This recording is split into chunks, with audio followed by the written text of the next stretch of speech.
भाइयों बहनों नमस्कार। All India anganwadi news channel में आपका स्वागत है। चैनल से जुड़ने के लिए नीचे दिख रहे रेड कलर के सब्सक्राइब बटन पर आपको सबसे पहले क्लिक करना है। फिर साइड में एक नोटिफिकेशन बेल यानी घंटी बन के आएगी, उस पर जब आप दबाएंगे तो 3 घंटी आपको दिखेंगी, जिनमें सबसे ऊपर आल वाली घंटी आप लोगों को दबा लेनी है। आंगनबाड़ी सेविका सहायिका मिनी बहनों, आज सुबह की सच्ची खबरों में आप सभी का स्वागत है। जैसा कि आपकी स्क्रीन पर एक ये जो लेटर दिख रहा है, ये कोर्ट का आदेश है और आंगनबाड़ी बहनों प्रमोशन के मामले में यहां पर ये रिट डाली गई थी, उसी पर जो सुनवाई हुई है वो वाला ये आदेश है। और ये कोई पुराना नहीं है, ये नया है और किनका है वो सब आपको इस वीडियो में बताएंगे। उम्मीद करते हैं आज सुबह का वीडियो आप सब बहनों को पसंद आएगा। लाइक करना, शेयर करना और अपनी बहनों को भी चैनल से जोड़ना, सब्सक्राइब करके बेल उनको भी दबाना और खुद भी जो है सब्सक्राइब कर लेना अगर आपने सब्सक्राइब ना किया हो। तो बात करते हैं यहां पर सबसे पहले इस आदेश की कि किसने रिट डाली थी। तो रीना राय बहन है जो बुलंदशहर से आती हैं, उन्होंने अपने वहां पर जो है केस किया था कोर्ट में आंगनबाड़ी बहनों के प्रमोशन मामले को लेकर के। वो भी इसमें जो अप्लाई उन्होंने किया है और विभाग की तरफ से कुछ भी इस मैटर पर किया नहीं जा रहा है। सब कुछ ठंडे बस्ते में पड़ा है और लंबे समय से पड़ा है, जिसके चलते बहनों को काफी दिक्कतें आ रही हैं। उनका समय भी बर्बाद हो रहा है और पैसा भी बर्बाद हो रहा है, क्योंकि जितना टाइम जाएगा उतना बहनों का प्रमोशन में अगर हो जाती सुपरवाइजर के पद पर तो उतना उनको पैसा अर्निंग भी होता, वो भी उनका जा रहा है। तो इस बारे में आपको बता दें, उन्होंने अपने वहां बुलंदशहर में जो है कोर्ट में केस किया, जिसमें उन्होंने यहां पर आपको बता दें कि स्टेट ऑफ उत्तर प्रदेश, तो राज्य सरकार को उत्तर प्रदेश में डिस्ट्रिक्ट मजिस्ट्रेट डीएम वगैरह को बुलंदशहर में, और जो है आपके डिस्ट्रिक्ट प्रोग्राम ऑफिसर यानी जिला कार्यक्रम अधिकारी जो है बुलंदशहर के,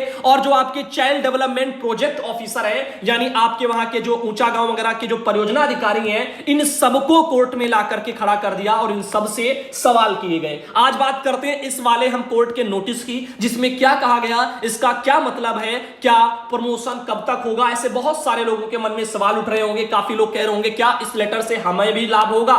तो आपको डायरेक्ट लाभ नहीं होगा, लेकिन अगर इन पर जो विभाग कुछ जवाब देता है तो वो आपकी समस्या से रिलेटेड जरूर रहेगा, क्योंकि प्रमोशन किसी एक का अकेले नहीं होगा। जब भी होगा तो सबका होगा, ये बात हर कोई जानता है। तो प्रयास जो है रीना राय बहन कर रही हैं। उम्मीद है इनके प्रयास को जो है आगे थोड़ा सपोर्ट मिले आप सबका भी, और विभाग वाले इस पर जवाब अपना कोर्ट को दें। और वैसे भी आपको बता दें कि 4 सप्ताह का जो है कोर्ट ने जवाब जो है देने के लिए कहा है विभाग से, अधिकारियों से। अब अधिकारी जो भी हैं इनके बुलंदशहर के, अब देखते हैं वो इस प्रमोशन वाले मामले में आखिर क्या जो है अपना जवाब देते हैं। फिलहाल कोर्ट ने अपने इस लेटर में जो टाइम दिया है वो 4 सप्ताह का दिया, आप 1 महीना मान के चल सकते हैं। तो यहां पर ये ऑर्डर डेट जो है 18/4/2022 की है। 18 अप्रैल को अभी ये ऑर्डर जो है वहां पर निकला है। अब बात करते हैं इसके हिंदी रूपांतरण की। अंग्रेजी में है तो काफी बहनों को समझ नहीं आएगा, इसलिए आपको हम इसका हिंदी वर्जन दिखा रहे हैं। तो यहां पर देखिएगा वही सारी चीजें जैसा कि मैंने कहा, उत्तर प्रदेश राज्य सरकार को भेजा गया, जिला मजिस्ट्रेट बुलंदशहर को यानी जो है डीएम को, और जो जिला कार्यक्रम अधिकारी को, बाल विकास परियोजना ऊंचा गांव को, इन सबको ये भेजा गया। और देखिए इसमें उन्होंने क्या लिखा है उसके बारे में आपको हम बताते हैं।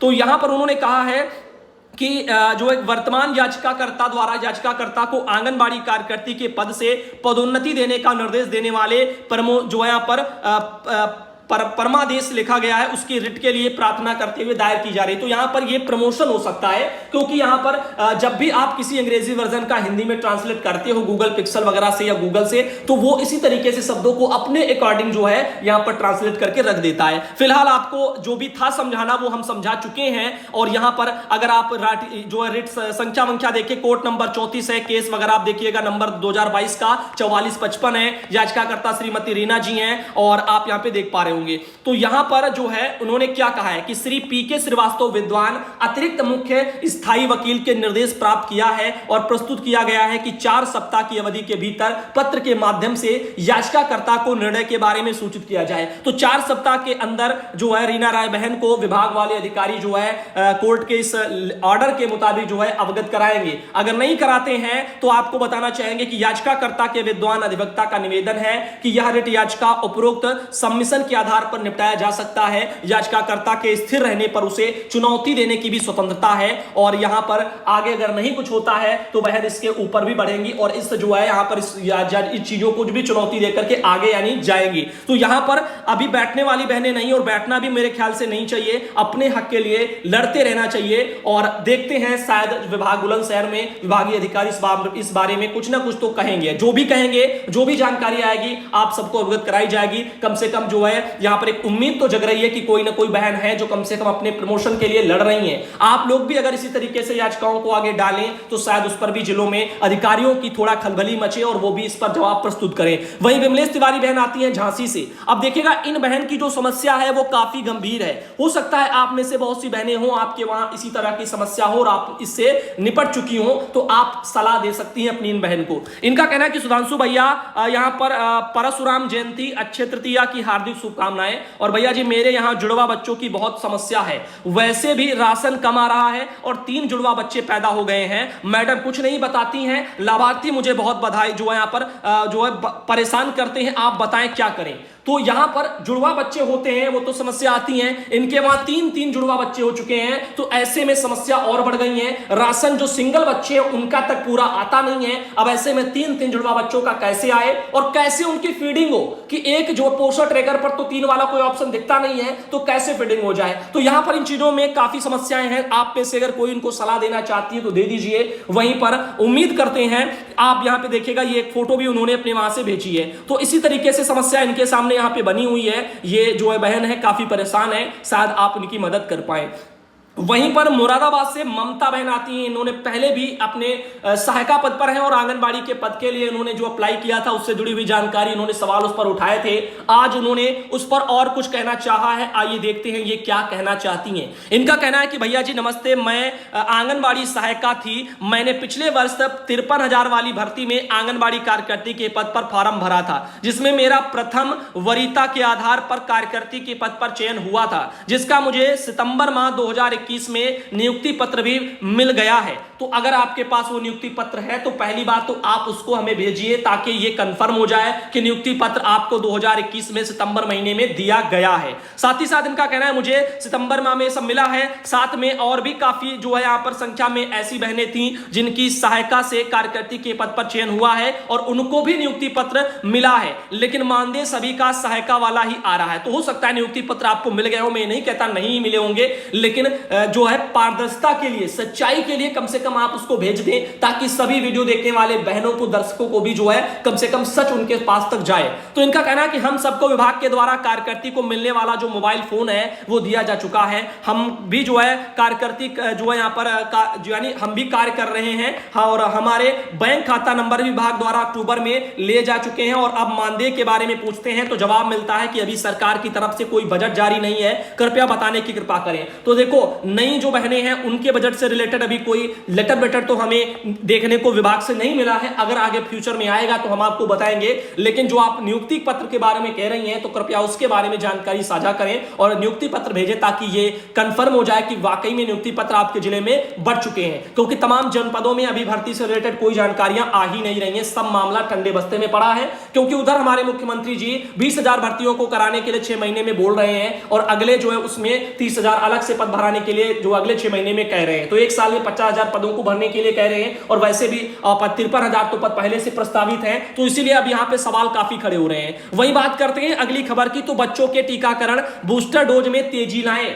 उत्तर प्रदेश में योगी आदित्यनाथ जी कह रहे हैं कि बच्चों का जो टीकाकरण है, जो बूस्टर डोज है, उनको ज्यादा जो है लगवाइए, उसमें तेजी लाइए इस काम में। तो यहां पर आपको बता दें कि मुख्यमंत्री योगी आदित्यनाथ ने कोविड-19 से बचाव और उपचार की जो व्यवस्थाएं हैं उनको पूरी तरह प्रभावी बनाए रखने के निर्देश दिए हैं और उन्होंने कहा है कि सरकार प्रदेशवासियों को टीका कवर उपलब्ध कराने का महत्वपूर्ण अभियान सफलतापूर्वक चला रही है। उन्होंने बच्चों के टीकाकरण और वयस्कों को बूस्टर डोज लगाने के काम में तेजी लाने के लिए निर्देश दिए हैं। साथ ही साथ आपको बता दें कि मुख्यमंत्री सोमवार को लोक भवन में टीम 9 की बैठक में प्रदेश में कोरोना संक्रमण की स्थिति की समीक्षा कर रहे थे और कोविड टेस्ट की संख्या बढ़ाई जाए और कोविड पॉजिटिव पाए जा रहे लोगों के सैंपल की जीनोम जो है सीक्वेंसिंग वगैरह का कार्य सतत जारी रखें। और मुख्यमंत्री ने बताया कि पिछले 24 घंटे में कोरोना संक्रमण के 193 नए मामले आए हैं। इस अवधि में 159 व्यक्तियों को सफल उपचार के लिए डिस्चार्ज किया गया है। वर्तमान में प्रदेश में कोरोना के सक्रिय मामलों की संख्या 1621 है। पिछले 24 घंटे में 96,242 कोरोना टेस्ट किए गए हैं। अब तक राज्य में 11,15,11,795 कोविड टेस्ट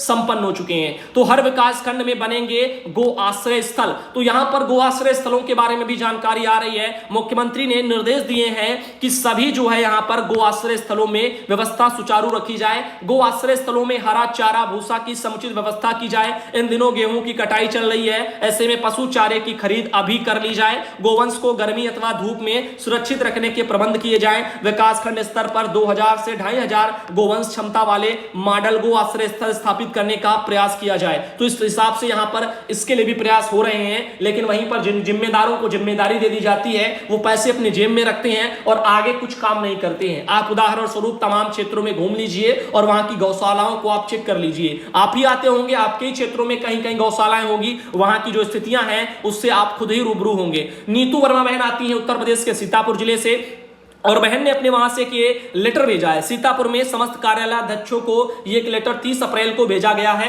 जो है जिलाधिकारी महोदय की तरफ से। इसमें क्या कहा गया, ध्यानपूर्वक सुनिएगा। अवगत कराना है कि निम्नलिखित मोबाइल नंबर के माध्यम से आपको कॉल करके आपकी उपस्थिति, क्रियाकलाप तथा आपके मूवमेंट के बारे में जानकारी ली जाएगी। लगातार 2 बार कॉल करने पर यदि फोन नहीं उठाया जाता है तो संबंधित अधिकारी कर्मचारी को अपने कार्यस्थल से अनुपस्थित माना जाएगा। संबंधित अधिकारी का दायित्व होगा कि वह इन मोबाइल नंबर को फीड कर लें। यदि अपरिहार्य कारणों से तत्काल फोन नहीं उठते हैं तो कॉल जो है यहाँ पर बैठ करके मूवमेंट नोट कराएं। अधीनस्थ सभी अधिकारी कर्मचारियों को अवगत कराकर अनुपालन सुनिश्चित करें। कुछ मोबाइल नंबर दिए हैं और कह रहे हैं यदि किसी प्रकार का विचलन पाया जाता है तो उसके लिए संबंधित अधिकारी स्वयं जिम्मेदार होंगे। अनुज सिंह, जिलाधिकारी सीतापुर के। तो इस बारे में मैं यही कहना चाहूंगा कि इस तरह से इससे बेटर है कि विभाग की तरफ से खुद ही सेंटरों पर जाकर के जो भी जानकारियां हैं वो ली जाएं ऑफलाइन, ना कि फोन करके, क्योंकि फोन के मामले में कई बार बहनें ठगी का शिकार हो जाती हैं और जब वो ठगी का शिकार हो जाती हैं तो कोई उनकी मदद करने को तैयार नहीं होता, ना ही उनके पैसे वापस आ पाते हैं। तो फोन के माध्यम से सूचनाएं लेना ये मेरे ख्याल से ठीक नहीं है। इसमें थोड़ा बदलाव की आवश्यकता है। विभागीय अधिकारी थोड़ा समझदार है, उनको सोचना चाहिए इस मामले में, क्योंकि जब भी बहनों ने कहा है कि उनसे जो है अधिकारी वो बता करके अपने आप को, और बहनों ने जो है वहां पर उनको अपने अकाउंट डिटेल्स बताए और उन्होंने जो है पैसे निकाल लिए,